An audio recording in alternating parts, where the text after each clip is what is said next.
الحمد للہ وحدہ والصلاة والسلام علی من لا نبی بعدہ۔ السلام علیکم ورحمۃ اللہ وبرکاتہ۔ میں آپ کو عربی کے اس 3 دن کے کورس کے آخری سیشن میں خوش آمدید کہتا ہوں۔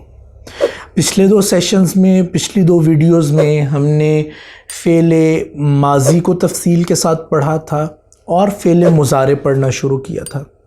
اس سیشن میں انشاءاللہ ہم فعل مضارع کو ہی تھوڑا سا تفصیل سے اور اس سے ہی فعل امر کو بنانا سیکھیں گے۔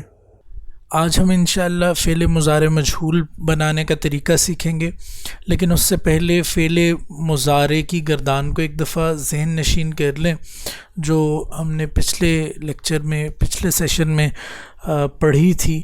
تو وہ اس طرح تھی: یفعل یفعلان یفعلون تفعل تفعلان یفعلن تفعل تفعلان تفعلون تفعلین تفعلان تفعلن افعل نفعل۔ اچھا، یہاں ہم نے 2 صیغے جو تھے ان کو اکٹھا کر دیا تھا، لیکن اصل میں یہ 2 ہی ہیں، یہ آپ کی آسانی کے لیے اکٹھا کیا تھا۔ اب یہاں ایک سوال یہ آتا ہے کہ پھر ہم نے اس کو کیوں اکٹھا نہیں کیا؟ دیکھیں، دیکھنے میں تو یہ تینوں ہی ایک جیسے تھے، تو ہم نے 2 کو اکٹھا کیے، یہ تیسرے کو نہیں تھا کیا۔ تو اس کی وجہ یہ تھی کہ آگے ہم نے فعل ماضی استمراری کی گردان پڑھنی تھی، اور اس میں پھر چونکہ اس میں کانا کا صیغہ ایک ہی تھا ان دونوں میں، تو ان دونوں کو اکٹھا کر دیا، اور اس میں چونکہ کانا کا صیغہ بدلنا تھا اس وجہ سے اس کو علیحدہ رکھا۔ اب فعل مضارع مجہول پر آ جائیں تو اس میں دیکھیں، اس میں ہم نے ان تینوں کو اکٹھا کر دیا اور اسی طرح ان دونوں کو بھی اکٹھا کر دیا۔ ادھر چونکہ کانا میں یہ صیغے بھی بدل رہے تھے کانا کے، تو اس وجہ سے ان کو علیحدہ رکھا تھا۔ اصل میں جب بھی آپ نے گردان بنانی ہے تو اس میں آپ نے یہ 2 اور ادھر 3 صیغے رکھنے ہیں تاکہ یہ 14 صیغے پورے ہوں۔ یہ صرف آپ کی آسانی کے لیے اس طرح کیا گیا۔ تو اس کے بنانے کا طریقہ کیا ہے؟ دیکھیں، جو ہم نے لاسٹ فعل ماضی مجہول ہم نے بنایا تھا، فعل ماضی مجہول کے طریقے کو بھی ایک دفعہ ذہن نشین کر لیں تاکہ دونوں میں فرق نظر آ جائے۔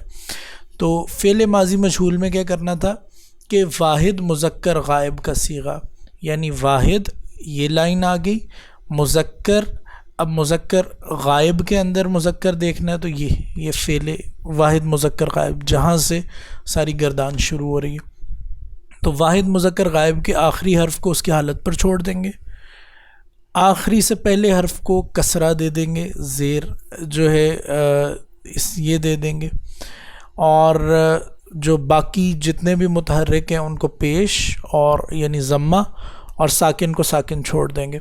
یہ ہم نے پڑھا تھا۔ اب ہم واپس آتے ہیں فعل مضارع مجہول میں۔ تو دیکھیں، فعل مضارع مجہول مضارع معروف سے اسی طرح بنے گا۔ اس طرح کے علامت مضارع کو ضمہ اور آخر سے پہلے حرف کو فتح دے دیں گے، بہت آسان۔ اس میں ہم نے کیا کیا تھا؟ آخری کو چھوڑ دیا تھا، سیکنڈ لاسٹ کو زیر دے دی تھی۔ اس میں سیکنڈ لاسٹ کو ہم نے زبر دے دینی ہے، آخری سے پہلے والے کو زبر دے دینی ہے، فتح۔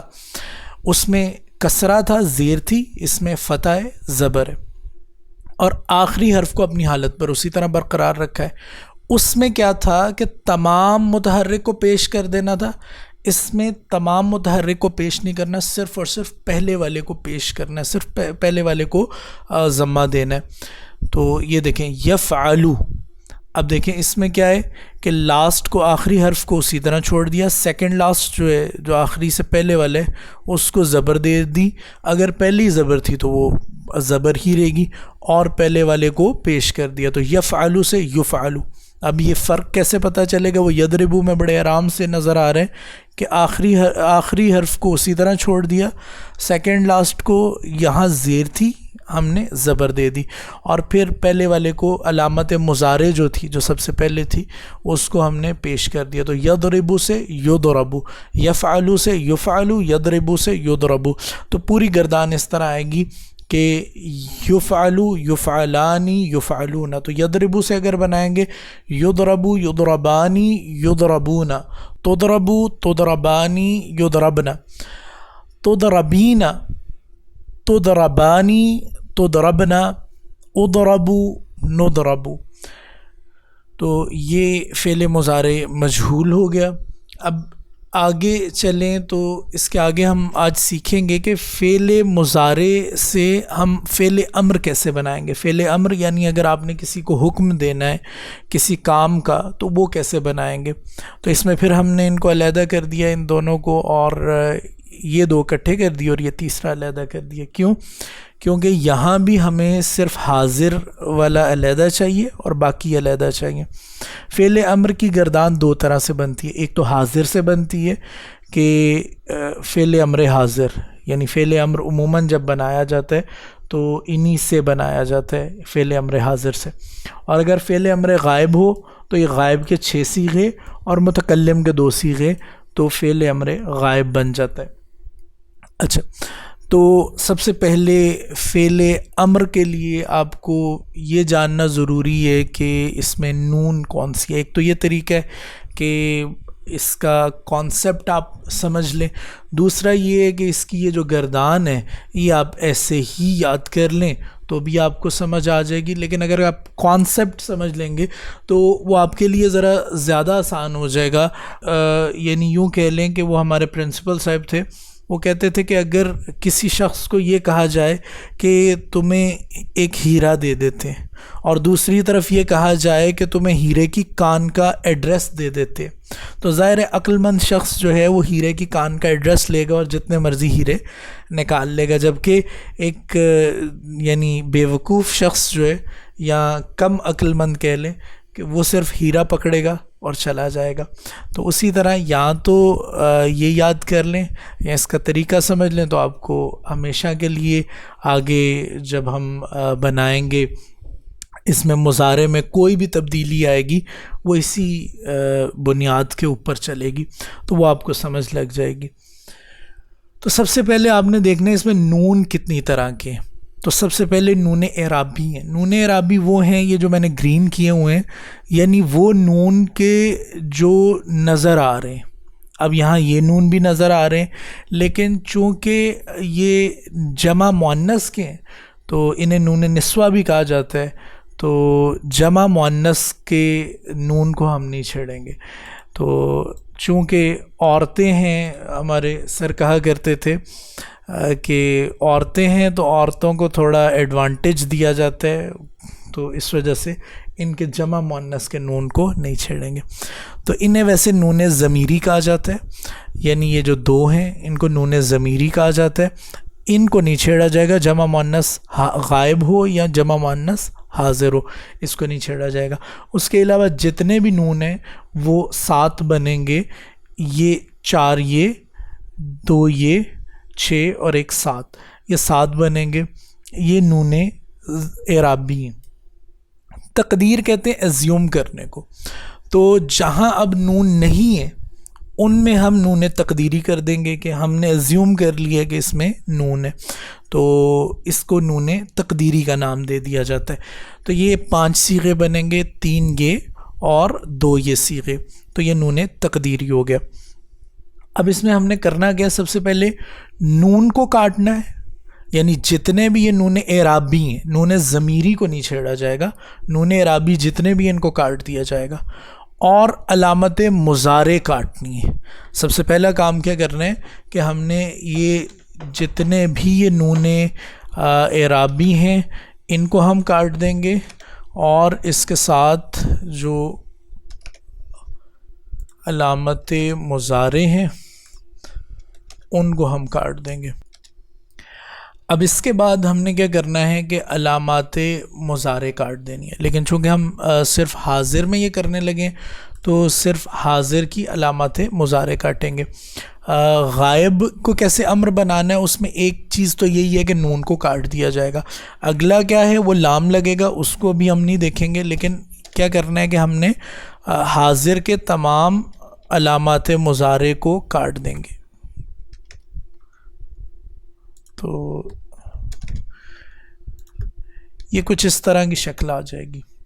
پھر ہم نے کیا کرنا ہے کہ جہاں ہم نے یہ علامات مضارع کاٹی ہیں تو اس کی جگہ پر ہم نے الف لگا دینا ہے. یہاں ہم نے حمزہ یعنی وصلی لگانا ہے، حمزہ قطعی نہیں لگانا. تو اس کی شکل کچھ ایسے ہو جائے گی، یعنی یہ الف آ جائے گا، ہر جگہ پر کہہ لیں حمزہ وصلی آ جائے گا، تو اس طرح بن جائے گا۔ اور پھر چونکہ یہ واو آ گیا جمع کا، تو اس کے آگے ہم الف لگا دیتے ہیں تاکہ بعض صیغوں کے ساتھ یہ کنفیوز نہ ہو۔ اب اگلا سوال کیا ہے کہ اس الف کے اوپر زیر لگے گی، زبر لگے گا یا پیش لگے گی؟ تو جب ہم یہ ثلاثی مجرد سے بنا رہے ہیں تو اس میں صرف پیش اور زیر لگے گی، اور وہ کیسے لگے گی کہ اگر تو یہ دیکھیں پیش ہوگی آئین کلمے کے اوپر، فے عین لام اوریجنل کلمات تھے جس طرح ہم نے پہلے پڑھا تھا، تو اگر آئین کلمے کے اوپر پیش ہوگی تو حمزہ کے اوپر یا الف کے اوپر بھی پیش آ جائے گی۔ اگر اس کے نیچے زیر ہوگی تو زیر آ جائے گی۔ صرف ایک ایکسیپشن یہ ہے کہ اگر زبر ہوگی تو بھی زیر آئے گی، یعنی زبر میں ہم نے زبر نہیں لگانی، پیش کی جگہ پیش، زیر اور زبر کی جگہ پہ زیر، تو یہ آ جائے گا افعل۔ اور اسی طرح اگر زبر ہے تو یہ سارا زیر کے ساتھ چلے گا، لیکن اگر پیش ہے تو پھر پیش کے ساتھ پیش آئے گا، جیسے قتل سے یقتل اور یقتل سے پھر اقتل۔ تو جس طرح حضرت یوسف کے بھائیوں نے کہا تھا اقتلو یوسف، کہ یوسف کو قتل کر دو، تو اقتلو یعنی قتل یقتلو سے اقتل، تو یہ فعل امر بنانے کا طریقہ ہے۔ اس کے آگے ہم چلیں تو فعل مضارع کے اعراب۔ اب وہ جو ساری چیز ابھی ہم نے جو کانسیپٹ سیکھا تھا تو اس کی ضرورت ادھر آ کر پڑے گی کہ جب بھی ہم نے مضارع کے اوپر کوئی بھی تبدیلی کرنی ہے تو سب سے پہلے ہم نے گردان کو اس طرح بنا دینا ہے، تو اس شکل میں گردان آ جائے گی، پھر اس پر جو بھی تبدیلی کرنی ہوگی اس تبدیلی کو کر لیں گے۔ اگر تو فعل امر نہیں بنانا تو پھر ان کی جو علامات مضارع ہیں وہ بھی برقرار رہیں گی۔ اگر فعل امر بنانا ہے تو پھر علامات مضارع کاٹی جائیں گی۔ اگر فعل امر نہیں بنانا، ویسے کوئی اور تبدیلی ہے، تو صرف اور صرف نون کٹے گا۔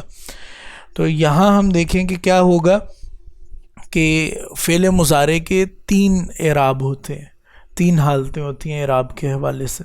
ایک رفعی حالت ہے، رفع عموماً پیش سے ظاہر ہوتا ہے، تو آپ یوں سمجھ لیں کہ پیش والی حالت۔ ایک نسبی حالت ہے، اب نسب جو ہے وہ عموماً زبر سے شو ہوتا ہے، زبر سے ظاہر ہوتا ہے، تو اس کو آپ کہہ لیں گے یہ زبر والی حالت ہے۔ اور ایک جزمی حالت ہے، یعنی جزم والی۔ اب مضارع کے اندر جری حالت نہیں ہوگی، ویسے دوسری جگہوں پر جیسے حروف جارہ ہیں تو وہاں جری حالتیں بھی آتی ہیں، لیکن مضارع کے اندر 3 حالتیں ہیں، رفعی، نسبی اور جزمی۔ رفعی حالت کیا ہے کہ جب فعل مضارع کے شروع میں کوئی ناصب یا جازم نہ ہو تو اس کی رفعی حالت ہوگی، یعنی بائی ڈیفالٹ جب اس پہ کوئی نواسب، ناصب کون ہے جو اسے نصب دے دے گا، جازم کون ہے جو اسے جزم دے دے گا، یعنی جب ایک ڈیفالٹ حالت میں جب عام طور پر کوئی بھی فعل مضارع ہے تو وہ رفعی حالت میں ہی ہوگا، جیسے یذهب ینصر، تو دیکھیں اینڈ پہ کیا ہے، پیش ہے، تو یہ پیش سے ظاہر ہو رہا ہے، تو یہ رفعی حالت میں۔ نسبی حالت کیا ہے، جب فعل مضارع سے پہلے کوئی ناصب کیا ہے جو نصب دے دے گا آ جائے تو مضارع کی نسبی حالت ہو جائے گی، جیسے لن یذهب۔ اب یہ جو لفظ لن، اب اس کا یہ ہے ناصب، تو لن یذهب کہ وہ نہیں، ہرگز نہیں جائے گا۔ خیر معنوی چیزوں کو تو ابھی بعد میں دیکھیں گے۔ اگر صرفی حالت دیکھیں، نحوی جو نحو ہے وہ معنی سے متعلق ہوتی ہے اور صرف جو ہے اس کی شکل سے متعلق ہوتی ہے، تو ابھی صرف ہم شکل کو دیکھتے ہیں، یعنی صرف کو دیکھتے ہیں۔ تو کیا ہوگا کہ یہ اس حرف نے، اس لفظ نے کیا کیا کہ آخری حرف کے اوپر زبر دے دی۔ ایسے ہی ادھر دیکھیں، آخری حرف کے اوپر زبر دے دی۔ حروف ناصبہ کون سے ہیں؟ تو حروف ناصبہ 4 ہیں، تو ادھر دیکھیں انہوں نے ناصب لکھے اور ادھر ناصبہ لکھے، کیونکہ حرف جو ہے، حرف تو مذکر ہے لیکن جب وہ دیکھیں بیچ میں واو آ گیا نا, حرف کا اوریجنل جو ہے وہ ٹوٹ گیا. اگر آپ نے پہلے لیکچرز دیکھے ہوئے ہیں تو آپ کے لیے کوئی مشکل چیز نہیں ہوگی. واحد مذکر غائب کا صیغہ وہ ٹوٹ گیا. تو جب اوریجنل واحد مذکر غائب کا صیغہ ٹوٹ گیا تو یہ جمع سالم نہ رہا, یہ جمع مکسر بن گیا. تو جمع مکسر جو ہوگا اس میں پھر جمع مکسر کی جب صفت ہے وہ آگے ہم مرکب توصیفی وغیرہ میں پڑھیں گے, تو اس کو واحد مؤنث کے طور پر بھی لایا جا سکتا ہے.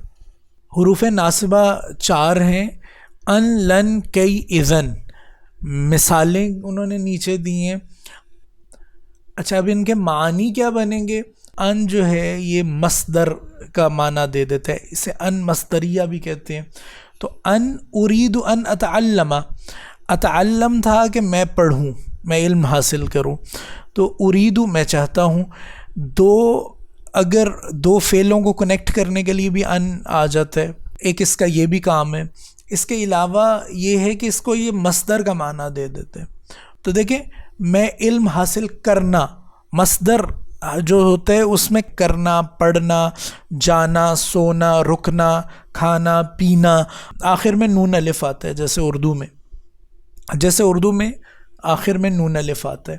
تو ارید ان اتعلم یہ ایکچولی بن گیا ارید التعلم, یعنی میں پڑھنا چاہتا ہوں, علم حاصل کرنا چاہتا ہوں. تو معنی ہم وہ مصدر والا ہی کریں گے, ارید ان اتعلم میں علم حاصل کرنا چاہتا ہوں.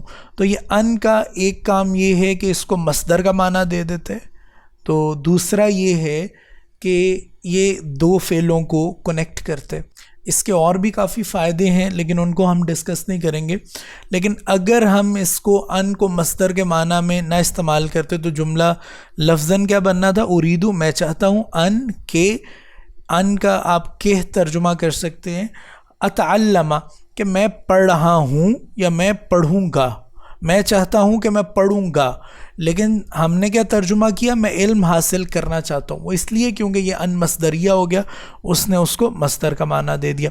لن, لن کا مطلب ہے ہرگز نہیں, اور یہ مستقبل کے ساتھ ہوگا, یعنی کسی چیز کو مستقبل میں نگیٹ کرنے کے لیے, اس کی نفی کرنے کے لیے ہم یہ لفظ استعمال کریں گے. لن اکذبا, میں ہرگز جھوٹ نہیں بولوں گا. تو اس میں ہرگز کا معنی آئے گا اور یہ مضارع کو مستقبل کے ساتھ خاص کر دے گا. اب مضارع کا مطلب جو ہے وہ مستقبل کا ہی لیا جائے گا, حاضر کا نہیں لیا جائے گا. کئی کا مطلب ہے تاکہ, یہ دیکھیں تاکہ, لیکن یہ ظاہر ہے تاکہ ہے تو یہ دو چیزوں کے درمیان کنیکشن میں آئے گا. ذہبت الی المسجد, میں مسجد گیا. کئی اصلی, تاکہ میں نماز پڑھوں, یعنی کہ میں نماز پڑھنے کے لیے مسجد گیا. تو کئی جو ہے یہ وجہ بتاتا ہے. اذن بھی اسی طرح کا ہے.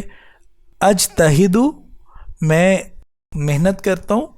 فی الدروسی, اسباق میں. اذن تنجح, تب تو کامیاب ہو جائے گا. آگے جزمی حالت کو دیکھیں کہ جب فعل مضارع سے پہلے جوازم وہ الفاظ جو جزم دے دیں, میں سے کوئی جازم ہو تو مضارع کی جزمی حالت ہوتی ہے. اچھا جوازم جو ہیں وہ دو طرح کے, ایک وہ جوازم ہے جو ایک فعل کو جزم دیتے ہیں, اور دوسرے وہ ہیں جو دو فعلوں کو جزم دیتے ہیں. جو ایک فعل کو جزم دیتے ہیں وہ کون سے ہیں؟ وہ ہیں لم, لما, لام امر, لائے نہیں. اچھا لم جس طرح یہ ہم نے پڑھا تھا لفظ لن, اس کا کیا مطلب ہے؟ ہرگز نہیں, لیکن یہ کس کے ساتھ ہے؟ مستقبل کے ساتھ, بولوں گا, مستقبل کے ساتھ. اسی طرح لم جو ہے ایگزیکٹ وہی معنی ہے لیکن اس نے مضارع کو ماضی کے ساتھ خاص کر دیا. لم یذهب, نہیں گیا. حامد, حامد الی المدرسہ, اسکول کی طرف, یعنی حامد اسکول نہیں گیا. اب گیا تو ماضی تھا, یہاں ہم نے مضارع لگایا ہے, لیکن لم نے کیا کیا؟ اس کو ماضی کے ساتھ خاص کر دیا. لما, اچھا لم اور لما میں فرق یہ ہے کہ لم ایک خاص وقت کی بات ہو سکتی ہے کہ لم یذهب حامد الی المدرسہ, کہ حامد مدرسہ نہیں گیا، وہ نہیں گیا، اسکول نہیں گیا، لیکن اس کے بعد وہ چلا گیا. اب وہ کب نہیں گیا؟ ایک وقت نہیں گیا اور بعد میں چلا گیا. لیکن لما کا مطلب ہوتا ہے کہ وہ ابھی تک کام نہیں ہوا، جب سے بات ہو رہی ہے تب سے لے کر، یعنی جب جس طرف اشارہ ہو رہا ہے کہ اس وقت سے لے کر ابھی تک یہ کام نہیں ہوا. جیسے لما یرجع، کہ ابھی تک واپس نہیں لوٹا. محمود، محمود من المسجد، مسجد سے، محمود ابھی تک مسجد سے نہیں لوٹا. لم اور لما ایک ہی معنی آتے ہیں اور یہ دونوں ماضی کے ساتھ خاص کریں گے نفی کو. لیکن لم جو ہے وہ کسی بھی وقت کے بارے میں ہو سکتے ہے تھوڑے سے وقت میں کے بارے میں بات ہو رہی ہو.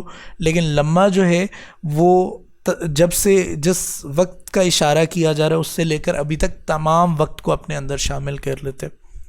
لام امر، لام امر کا مطلب ہوتا ہے کہ کسی کو امر یعنی بنانے کے لیے کسی صیغے کو لام لگا دیا جائے. اب امر کا ہم نے پڑھا تھا پیچھے، امر، یہ امر کی ہم نے گردان بنائی تھی کہ ہم نے کہا تھا کہ حاضر کو تو ہم نے کیسے کرنا ہے کہ الف لگا دینا ہے، اور یہ علامات مضارع نون کاٹ دیا، علامات مضارع کاٹ دی اور اس کو ہم نے امر بنا دیا. لیکن جب ہم نے اس سے کیا کہتے ہیں اس کو غائب کو بنانا ہے امر، تو اس کے لیے وہی، اور اس کے بعد ہم نے کیا کیا کہ لام اور زیر لگا دی. ان میں تو اسی طرح ہوگا. باقی ایک چیز جو رہ گئی تھی وہ یہ تھی کہ یہ جو نونے تقدیری تھے، یہ جو 5 نونے تقدیری تھے، اب ہم پڑھیں جوازم المضارع. دیکھیں جوازم المضارع وہ کیا کریں گے؟ جزم دے دیں گے. تو جزم انہی کے اوپر آئے گی کہ جس پہ اعراب ظاہر ہو رہا ہے. جن پر اعراب ظاہر نہیں ہو رہا وہ تو الفاظ میں ہی ہم نے واضح کر دیے. جب اس کا نون کٹ گیا تو یہ یا جزم کی حالت ہے یا یہ نصب کی حالت ہے، یعنی دونوں میں سے کوئی ایک حالت ہے. اگر رفع کی حالت ہوتی تو اس میں نون نہ کٹتا جیسے پہلے گردان تھی. اب لام امر جو ہے وہ جزم دے گا، تو پھر ہم نے جتنے بھی نون تقدیری ہیں ان کے اوپر جزم لگا دینے. اس کو میں ایک دفعہ رپیٹ کر دوں کہ جب ہم نے نون کاٹنا ہے تو کیا کرنا ہے. سمپل 3 سٹیپس ہیں کہ ہم نے نون اعرابی جو ہیں سارے کے سارے کاٹ دینے، نون ضمیری جو ہیں یا نون نسوہ جو ہیں ان کو ہم نے چھوڑ دینا اسی طرح، اور جو نون تقدیری تھے ان کے آخر کا اعراب اگر جزم ہوگا تو جزم کے مطابق آ جائے گا. اب یہاں یہ دیکھیں کہ اگر اس کو نواسب المضارع کو لے کر آئیں تو تمام نواسب المضارع آپ اس کے اوپر اس طرح لگا سکتے ہیں. نواسب المضارع کیا کریں گے کہ اس کو زبر دے دیں گے، تو آپ نے تمام نونیں تقدیری جو ہیں ان کو زبر دے دینی ہے، باقی ساروں کو ویسے ہی رہنے دینا ہے. اور اگر ہم جوازم المضارع کی بات کر رہے ہیں تو پھر یہ اس طرح جزم آ جائے گا. اب جوازم المضارع کے اندر ہم لام امر کی بات کر رہے ہیں، تو لام امر ایک ایسا لام ہے کہ جو مضارع کو امر کے معنی میں بنا دے گا، لیکن یہ امر غائب میں ہوگا. تو یہ امر غائب کی گردان بن گئی. یہ دیکھیں ساروں کے پیچھے آپ نے لام زیر لگا دینا ہے. تو یہ لیکن وہ جو تھے جو حاضر کے صیغے تھے ان کا چونکہ ہم امر بنانے کا طریقہ پڑھ چکے ہیں تو ان کو ہم نہیں چھیڑیں گے، وہ اسی طرح امر بنے گا، اور یہ باقی غائب والے اس طرح بنیں گے. اس کے آگے آ جائیں تو لائے نہیں. اب ہم نفی اور نہیں میں فرق پڑھ چکے ہوئے ہیں. نفی کیا ہے کہ سمپل اس میں کسی چیز کو نگیٹ کیا جا رہا ہے کہ یہ ایسے نہیں ہوا.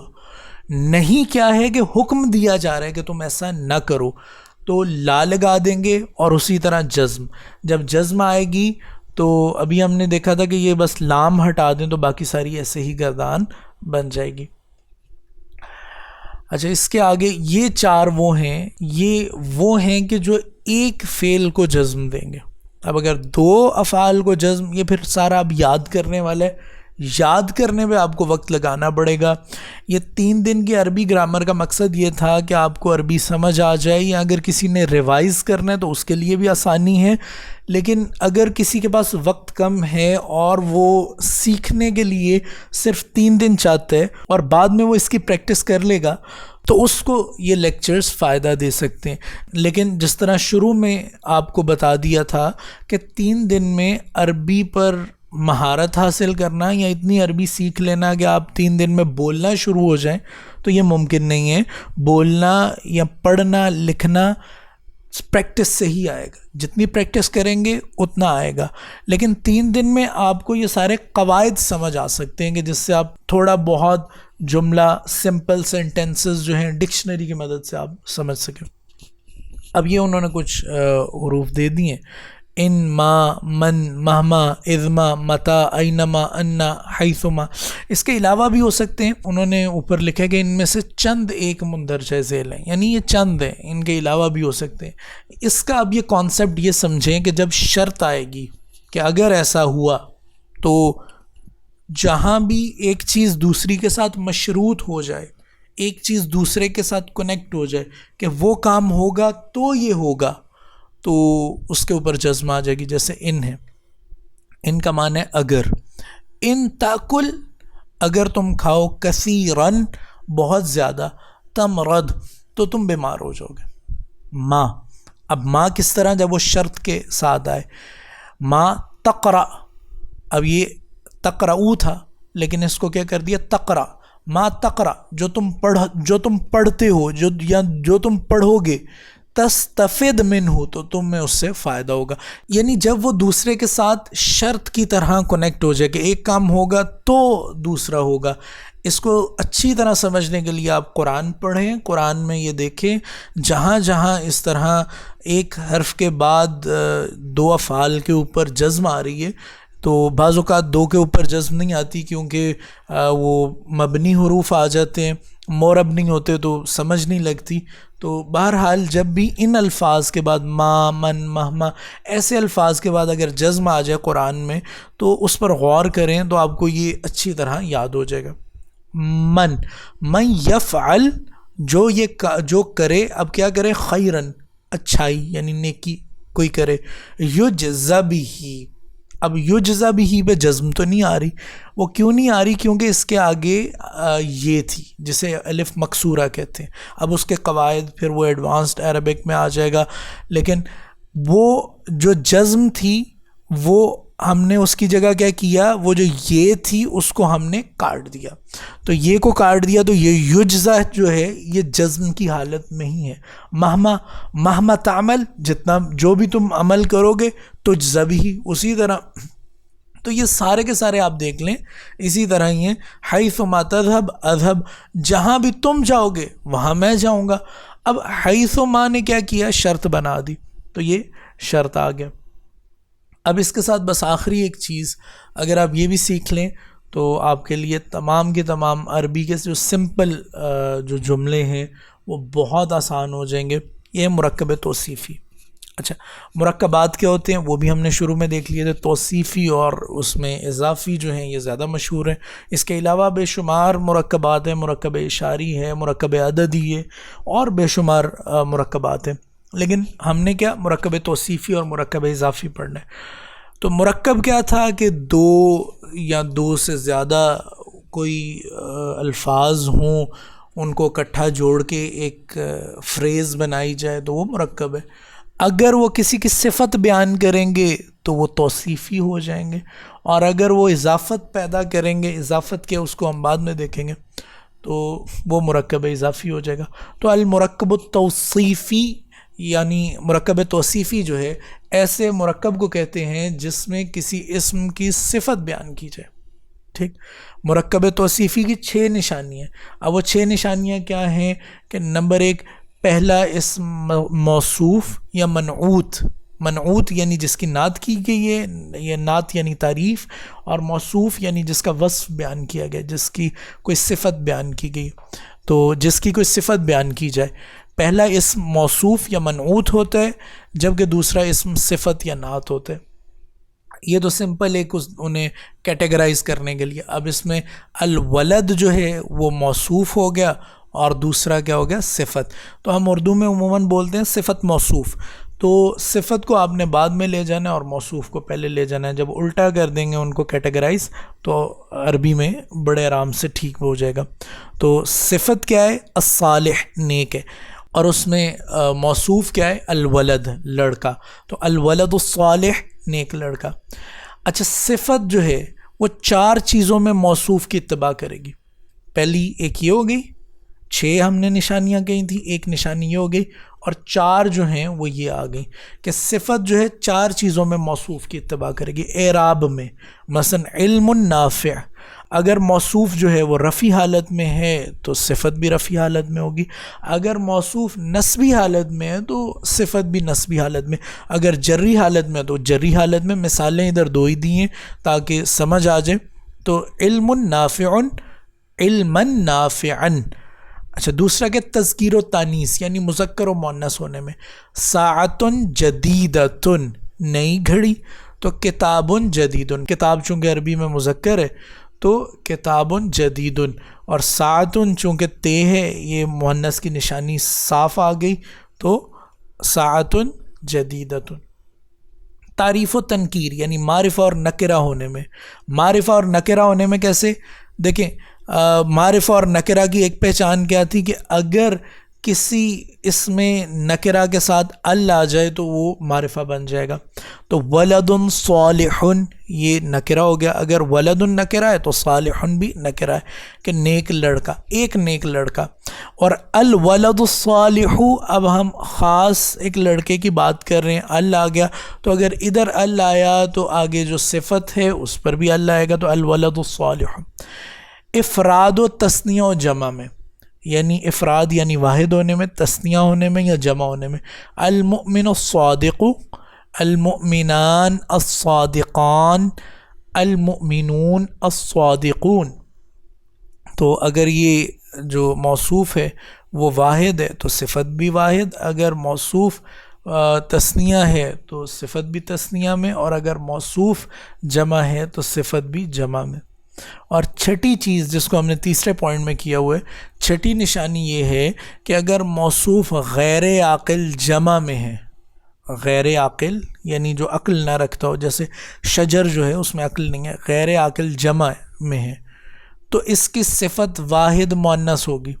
تو وہ کیسے کہ شجر تھا، شجر کو ہم نے کیا الاشجار، اور اس کو ہم نے پھر الاشجار کی جو صفت لے کر آئے ہیں المثمرہ یعنی پھل دینے والے درخت. اب اس میں یہ ہے کہ اگر جو جمع مکسر ہو تو عاقل کے ساتھ بھی واحد مؤنث کی صفت لگائی جاتی ہے. جیسے علماء، عالم کی جمع علماء، تو عالم تھا عین الف لام میم، تو اس کا اگر جمع سالم بناتے تو عالمون ہونا تھا، لیکن جمع مکسر بنایا تو علماء ہو گیا. اب جب علماء جمع مکسر ہو گیا ہے تو عاقل، لیکن اس کے ساتھ ہم صفت جو ہیں اس کو واحد مؤنث بھی لا سکتے ہیں. اچھا، اس کے آگے آ جائے مرکب اضافی. تو مرکب اضافی وہی ساری ڈیفینیشن، صرف اضافی کی ڈیفینیشن کو بدل دینے، وہاں توصیفی تھا یہاں اضافی. الفاظ کے مجموعے کو مرکب کہتے ہیں. المرکب الاضافی ایسا مرکب ہے جس میں ایک لفظ کی نسبت دوسرے لفظ کے ساتھ کی جائے کہ اس سے اضافت ظاہر ہو، جسے اردو میں کی، کا اور کے سے ظاہر کیا جاتا ہے. یعنی ہم کہتے ہیں نا کہ حامد کی کتاب، تو وہ جو ہے اس کو ہم یہاں مرکب اضافی کہتے ہیں. اضافت کی جا رہی ہے کہ ایک اضافی معنی کہ فلاں کی کتاب ہے، یعنی پوزیشن کہہ لیں، کسی کے پوزیشن کو ظاہر کرنے کے لیے کی، کا اور کے معنی جو ہے مرکب اضافی میں دیے جاتے ہیں.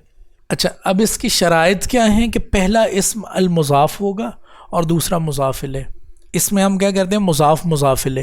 تو اس میں بہت سمپل ہے، پہلا مضاف ہے دوسرا مضاف الیہ. اس میں صفت موصوف تھا تو صفت دوسرے اسم پر لگا دیتے تھے اور موصوف پہلے پر. اس میں کوئی کنفیوژن نہیں ہے، پہلا مضاف ہے دوسرا مضاف الیہ.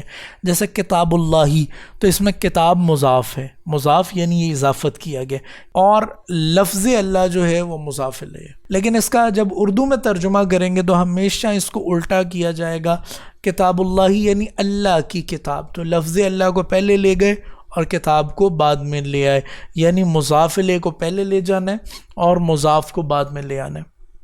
دوسرا کیا کہ مرکب اضافی میں ایک سے زیادہ مضاف اور ایک سے زیادہ مضاف الیہ ہو سکتے ہیں۔ مرکب توصیفی میں موصوف تو ایک ہوگا لیکن اس کی صفات جتنی مرضی لائی جا سکتی ہیں، اسی طرح اس میں ایک سے زیادہ مضاف اور مضاف الیہ بھی آ سکتے ہیں۔ اس میں صفت ایک ہوگی، اس میں جو مضاف اور مضاف الیہ دونوں ایک سے زیادہ ہو سکتے ہیں۔ تو باب بیت الرجل، اب اس میں دیکھیں کہ باب جو ہے یہ مضاف ہے اور بیت جو ہے اس کا مضاف الیہ ہوگا۔ باب البیت کیا ہوگا کہ گھر کا دروازہ، لیکن ہم نے آگے کیا کیا کہ بیت الرجل بھی ساتھ کر دیا، تو آدمی کا گھر، تو اب کیا ہوا آدمی کے گھر کا دروازہ، یعنی ترجمہ الٹا ہوگا، آدمی کے گھر کا دروازہ۔ تو باب جو ہے وہ مضاف ہے، بیت اس کا مضاف الیہ، لیکن بیت پھر مضاف ہے اور بیت جو ہے اس کا مضاف الیہ ہے الرجل۔ اچھا، تیسری اس میں کیا شرط ہے کہ مضاف پر کبھی بھی لام تعریف یعنی ال داخل نہیں ہوگا۔ اب دیکھیں الرجل جو ہے یہ مضاف الیہ ہے، یہ ال کے ساتھ بھی آ سکتے اور ال کے بغیر بھی آ سکتے، یعنی اسے کیا کہتے ہیں، اگر یہ ہو کہ بابو بیت الرجل تو اب ہمیں اس رجل کا پتہ ہے کیونکہ ال کے ساتھ آ رہا ہے نا، وہ پراپر ہو گیا، پراپر ناؤن ہو گیا، یعنی ہمیں پتہ ہے، وہ معرفہ ہو گیا ال کی وجہ سے۔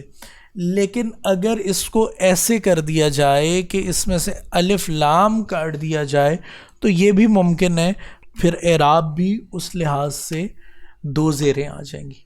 پہلے ایک تھی، وہ ال کی وجہ سے، ال کے ساتھ کبھی بھی دو زیریں، دو زبریں، دو پیشیں یعنی تنوین نہیں آتی، چونکہ اب ال کٹ گیا تو پھر اس میں ہم نے تنوین ڈال دی، تو اس طرح بھی پاسبل ہے۔ اب ہمیں نہیں پتہ کسی ایک مرد کا گھر اور اس کا دروازہ، تو یوں بھی ہو سکتا ہے، اور اگر اس کو ال کے ساتھ لائیں تو اب ایک خاص مرد جو ہے جس کا ہمیں پتہ ہے اس کے گھر کا دروازہ۔ اچھا، مضاف پر کبھی بھی لام تعریف نہیں آتا، کیسے؟ مثال وہی والی ہے بابو بیت الرجل۔ اب دیکھیں اس میں باب مضاف ہونے کی وجہ سے اس میں نکرہ ہونے کے باوجود ال کے بغیر ہے۔ اب دیکھیں ہم لفظ تو لا رہے ہیں، اس میں نکرہ لانا چاہیے تھا، اس میں معرفہ، کیونکہ جس چیز کی ہم بات کر رہے ہیں ہمیں اس کا پتہ ہے، ہم یہ تو نہیں کہہ رہے کسی ایک شخص کے ایک گھر کا ایک دروازہ، یہ تو ترجمہ نہیں ہوگا۔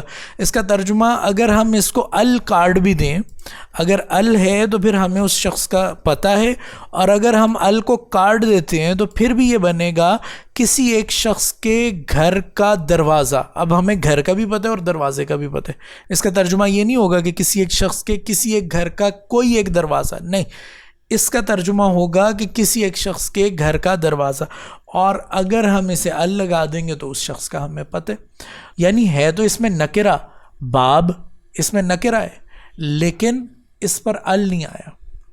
ایک تو یہ چیز ایک اصول ہے، جو مرضی ہو جائے مضاف کے اوپر ال نہیں لگے گا اور اس کا ترجمہ بھی معرفہ میں کیا جائے گا۔ دوسرا کیا، اور اپنے مضاف الیہ یعنی بیت کو اس نے مجرور کر دیا۔ اب بائی ڈیفالٹ ہر چیز کا، ہر لفظ کا جو اعراب ہے وہ کیا ہوگا، پیش ہوگا، وہی جیسے مضارع میں ہم نے دیکھا، لیکن اب چونکہ یہ باب کا مضاف الیہ ہو گیا بیت، تو پھر اس وجہ سے اس کو مجرور کر دیا، جس طرح ہم نے وہ شروع میں پڑھا تھا کہ مجرور کون سے ہوں گے، حالت جر میں کون سے ہوں گے، یعنی کسرہ یا زیر سے کون سے شو ہوں گے، یا تو وہ حروف جارہ کے بعد آئیں گے، یعنی حروف جارہ، اور حروف جارہ اپنے بعد آنے والے اسموں کو مجرور کر دے گا، حالت جر میں لے جائے گا جسے زیر یا کسرہ سے شو کیا جائے گا، یا مضاف الیہ ہوگا۔ تو اگر یہ مضاف الیہ بھی ہوگا تو بھی اس کو یعنی مجرور کیا جائے گا۔ تو بیت چونکہ مضاف الیہ ہو گیا تو اس وجہ سے مجرور ہو گیا، لیکن چونکہ بیت باب کا مضاف الیہ ہونے کے ساتھ ساتھ الرجل کا مضاف بھی ہے نا، جس طرح ہم نے کہا کہ یہ تو اس کا یہ مضاف الیہ، لیکن یہ مضاف پھر ہے دوبارہ، یہ مضاف بھی ہے اور یہ مضاف الیہ ہے. تو اب وہ یعنی بیت کا مضاف الیہ ہونے کے ساتھ ساتھ وہ الرجل کا مضاف بھی ہے. یہ تھوڑا سا اگر غور کریں مشکل کوئی نہیں ہے، لیکن چونکہ بیت باب کا مضاف الیہ ہونے کے ساتھ ساتھ الرجل کا مضاف الیہ بھی ہے، سمپل کہہ دیں کہ وہ بیت جو ہے وہ مضاف الیہ ہونے کے ساتھ ساتھ مضاف بھی ہے، اس لیے وہ بھی ال کے بغیر ہی آیا ہے. اور الرجل مضاف الیہ ہونے کی وجہ سے مجرور ہے اور ال کے ساتھ آیا ہے. ال کے بغیر بھی آ سکتے لیکن یہاں ال کے ساتھ آیا. اچھا، مضاف پر کبھی بھی تنوین نہیں آئے گی. دیکھیں یہاں ہم نے کیا کیا تھا کہ پیچھے اگر ہم الرجل میں سے الف لام کاٹ دیتے ہیں تو اس کو ہم تنوین دیں گے، لیکن مضاف جو ہے اس پر تنوین نہیں آئے گی، مضاف الیہ پر تنوین آ گئی. پھر سوال یہ ہے کہ یہ بھی تو مضاف الیہ، اس کو بھی تو تنوین دینی چاہیے تھی، لیکن اس کو ہم نے اس لیے تنوین نہیں دی کیونکہ یہ مضاف بھی ہے. ابھی آپ نے صرف مضاف پر غور کرنا ہے کہ مضاف پر کبھی ال نہیں آئے گا اور مضاف پر کبھی تنوین نہیں آئے گی. یہ یاد رکھ لیں، جو مرضی کر لیں، آپ نے مضاف پر ال نہیں لانا اور مضاف پر تنوین نہیں لانی. ٹھیک، یعنی دو زبر دو زیر اور دو پیش نہیں آئے گا، اگرچہ وہ مضاف الیہ بھی کیوں نہ ہو. مثلا باب بیت الرجل، اس میں بیت مضاف الیہ ہے تو پھر دو زیریں آ جاتی، لیکن نہیں، چونکہ وہ مضاف بھی ہے اس لیے اس پر تنوین نہیں آئے گی. تیسری چیز کہ مضاف پر کوئی بھی اعراب ہو سکتے. دیکھیں باب کے اوپر پیش ہے، لیکن جو مضاف الیہ ہے وہ ہمیشہ مجرور ہوگا. ابھی ہم نے دیکھا ہے کہ مضاف الیہ جو ہے وہ مجرور ہوگا، یعنی اس کے آخری حرف پر عموماً زیر یا کسرہ ہوگا. مثلا ضرب الاستاذ ولد الفصل، اب دیکھیں اس میں پیش بھی آ رہا ہے، اس میں زبر بھی آ رہا ہے، زیر بھی آ رہا ہے، لیکن زیر کس پر آ رہا ہے؟ مضاف الیہ پر. اس میں ولد مضاف ہے، اس پر زبر ہے. پیچھے ہم نے دیکھا کہ باب جو تھا یہ مضاف تھا تو اس پہ پیش آ رہا تھا، لیکن بیت جو تھا وہ مضاف تو ہے، مضاف ہونے کی وجہ سے اس پہ ال نہیں آئے گا، مضاف ہونے کی وجہ سے اس پر تنوین نہیں آئے گی، لیکن یہ مضاف ہونے کے ساتھ ساتھ یہ مضاف الیہ بھی ہے. تو جب مضاف الیہ ہے تو یہ زیر لے گا، یعنی اس میں دونوں کی کوالٹیز کو اکٹھا کر دیا جائے گا. تو اس پر جو ولد ہے اس کے اوپر زبر ہے، جبکہ فصل جو ہے وہ مضاف الیہ ہے تو اس کے نیچے زیر ہے. چھٹی چیز کہ مرکب اضافی میں ضمائر متصلہ اپنے اسم کے ساتھ مل کر مضاف الیہ کہلاتے ہیں. اب دیکھیں لفظ اخی میں بندہ کے مضاف کیا اور مضاف الیہ کیا ہے؟ تو اس میں اخن جو ہے یہ مضاف ہے، یعنی بھائی جس کی اضافت کی گئی، اور یہ جو ہے یعنی میرا، کس کا بھائی ہے؟ پوزیشن کس کی ہے، یعنی کس کا ہے، اضافت کس کی طرف کی جا رہی ہے؟ تو وہ میری طرف. تو یہ مضاف الیہ ہو گیا، مضاف الیہ. اسی طرح تو اس میں وہ اپنے ضمائر متصلہ کون سی ہوتی ہیں؟ جو جڑی ہوتی ہیں نا، تو اکٹھا مل کر وہ مضاف الیہ کے ساتھ مرکب بنا دیتے. مرکب اضافی میں ضمائر متصلہ کے اعراب تبدیل نہیں ہوتے. اچھا آگے دوسری مثال دیکھ لیں، کتابہ. اب اس میں کیا کتاب جو ہے یہ مضاف ہے اور ہو جو ہے یہ مضاف الیہ. تو یہ تھا ہمارا 3 دن کا عربی کا کورس جو سارے کا سارا گرامر کے اوپر مشتمل تھا. یقیناً اس میں ووکیبلری یعنی مفردات شامل نہیں تھے کیونکہ اس پر پھر ایک وقت درکار ہوتا ہے، اور یقیناً یہ عربی اتنی زیادہ تو نہیں تھی کہ آپ کو عربی روانی سے بولنی آ جائے، لیکن کم از کم اتنی گرامر ضرور تھی کہ آپ اگر ڈکشنری کی مدد سے ان قواعد کو مضبوط کر کے، ان قواعد کو اچھی طرح یاد کر کے، ڈکشنری کی مدد سے آپ اگر خود جملہ بنانا چاہیں تو خود جملہ بھی بنا سکتے ہیں، یا کچھ جملوں کا مطلب بھی اخذ کر سکتے ہیں، اس کا معنی بھی نکال سکتے ہیں. امید کرتا ہوں کہ اتنی عربی ابتدا میں آپ کے لیے ایک دلچسپی کا باعث بھی اور مفید بھی ثابت ہوئی ہوگی. باقی انشاءاللہ اگلے سیشنز میں کورسز کو کچھ اس طرح ترتیب دیا جائے گا کہ کورسز کا دورانیہ بھی کم ہو اور گرامر اور ووکیبلری کو زیادہ سے زیادہ ڈسکس کیا جائے. السلام علیکم ورحمۃ اللہ وبرکاتہ.